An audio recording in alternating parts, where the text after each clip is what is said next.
So all of this is going through my mind when suddenly the Taliban soldier returns, and he has with him a woman wearing a burqa.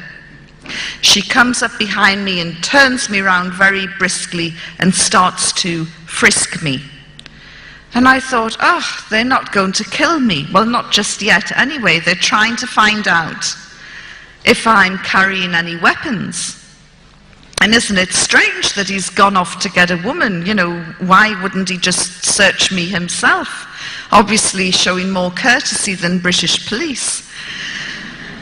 And so all the fear that I had felt and the terror just melted away with relief. And then I became very angry.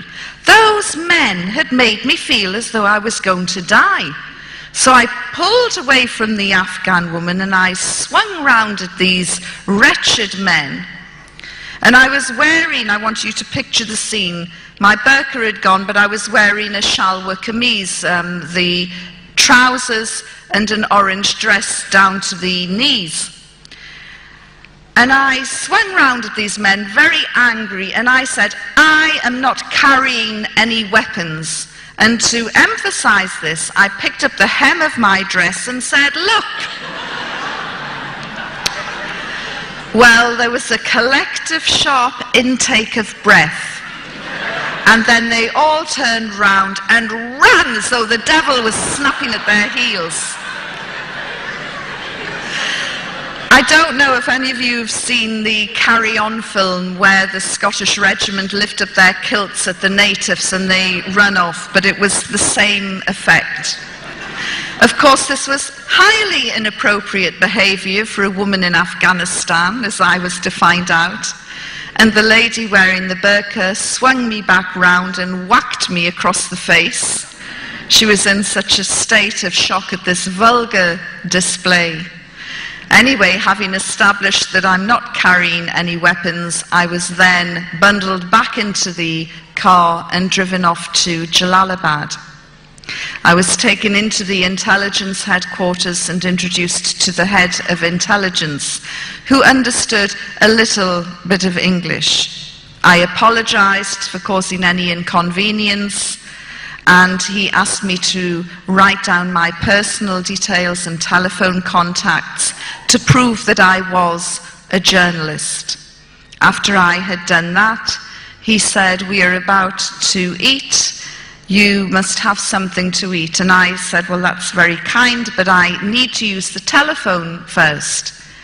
And he said, no, you can't use the phone. So I said, in that case, I won't eat either as a guest or a prisoner of the Taliban until I can use the phone. And what started then was the war of attrition, which was to last 10 days. Now, you would think that the most evil, brutal regime in the world couldn't care less if one of their prisoners had gone on hunger strike.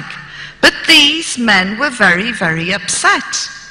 Despite my protest saying I'm not eating, every morning, noon and night they would bring me food. They would lay out a cloth on the floor, beautiful carpeted floor by the way, and they would put down some bread, some stew, and some rice, and they would bring in a jug of water and a bowl, and they would wash my hands, and they would tell me in broken English, you are our sister, you are our guest, we want you to be happy.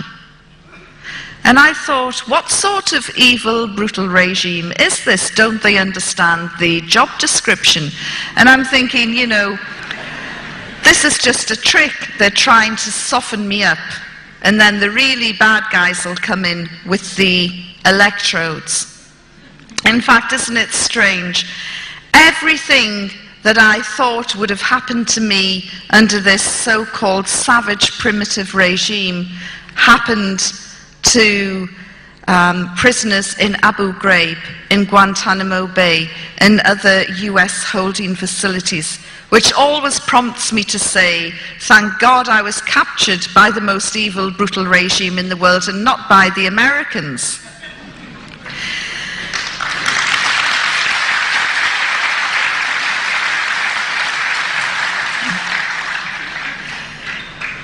By the third day, they called the doctor. Not that I was feeling unwell at all, but they called the doctor, and he came, a little man who'd trained in Germany, and he looked in my eyes, my ear, took my pulse, looked in my mouth, and I thought, they do this, don't they, on death row in Texas just before they're going to execute somebody. They like to make sure that they're fit and healthy. And then he took my blood pressure, and something bothered him because he then took it again. And I said, yes, I know I have high blood pressure. And he said, no, you don't. Your blood pressure is normal. I said, don't be so ridiculous. It can't be normal. You know, I'm about to be killed by the Taliban. How on earth is my blood pressure normal? And he said, look, and he did it again. And it was normal. I said, there you are, 3 days with the Taliban, and you've cured my blood pressure. Thank you very much. On the 5th day, there was a little guy called Hamid, the doctor's son actually, who acted as the translator, and he came running into my room very, very excited. He said, you were on the front page of the papers, and he brought in the weekly paper from Jalalabad. And although photographs were banned under the Taliban, there were 2 pictures of me from Reuters on the front page with a little story and headlines that took over half the page. The headlines looked longer than the story. And I said, what does the headline say? And he read it out, and he said, it says, the Taliban has cured Yvonne Ridley's blood pressure and she's very happy.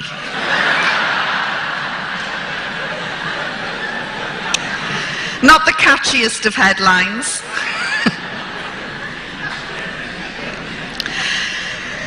During those 6 days in Jalalabad, a procession of very scary, fierce-looking men came into the room, and through Hamid asked me questions, and the interrogations would go on until maybe 8, 9 o'clock at night. They never physically threatened me. The worst thing that they said to me was, if you don't tell us the truth, you will be here for 20 years. I assured them that they would get sick long before I did.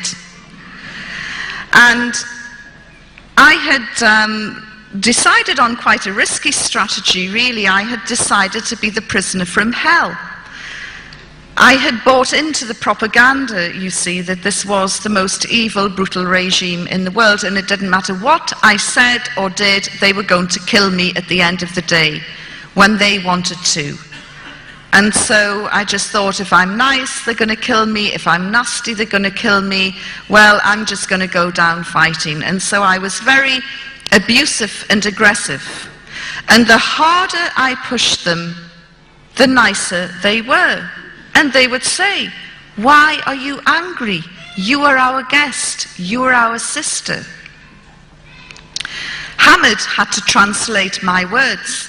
And one day he said to me, I am terrified of these people, and you should be as well. And it's not nice for me to translate your words. I get scared.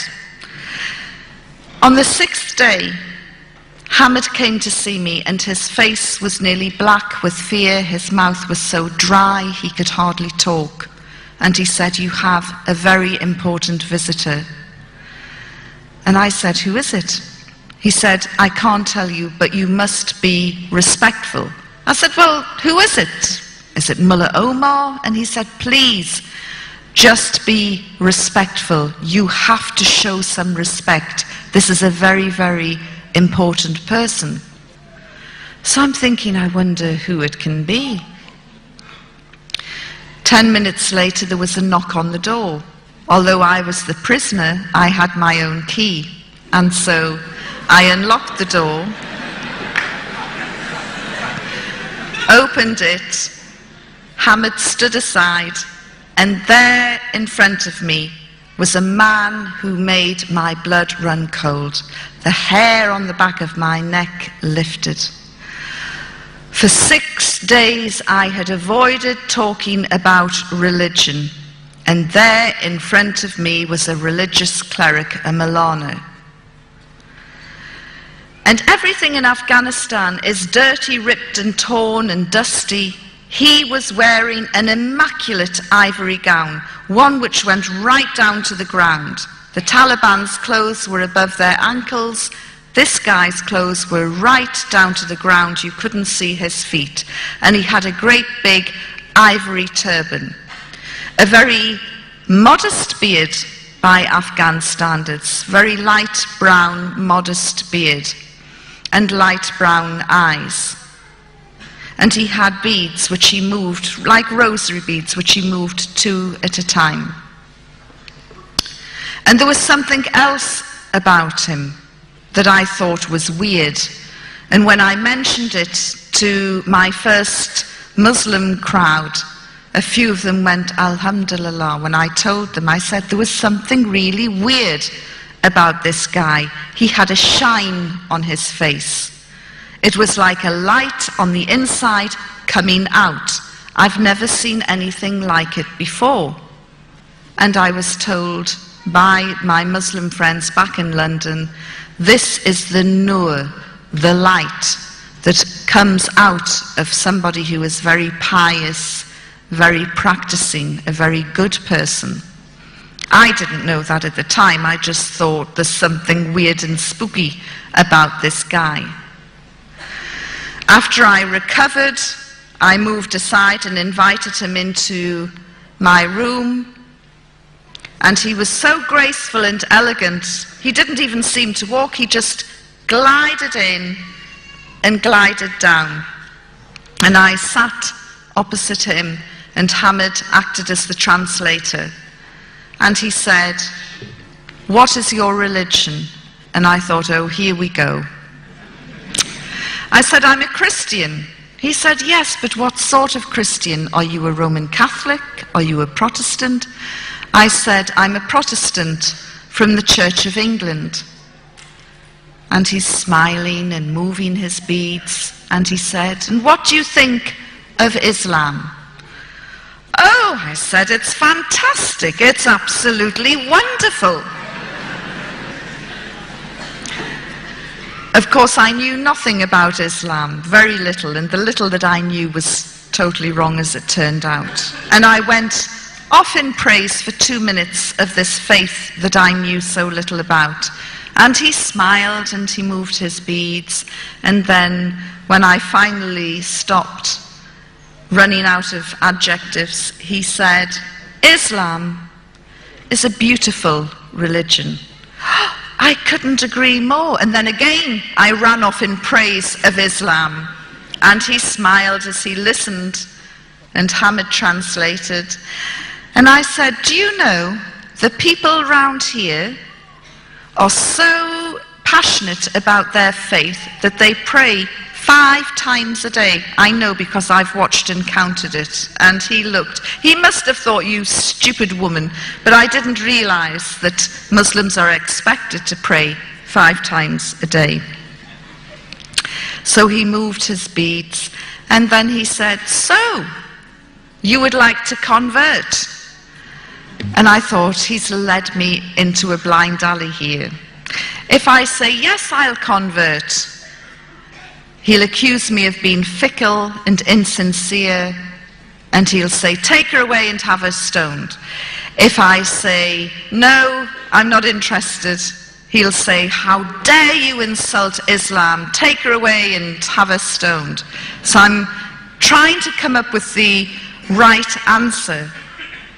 And then, in the end, I said, "Look, I can't make such a life-changing decision while I'm in prison.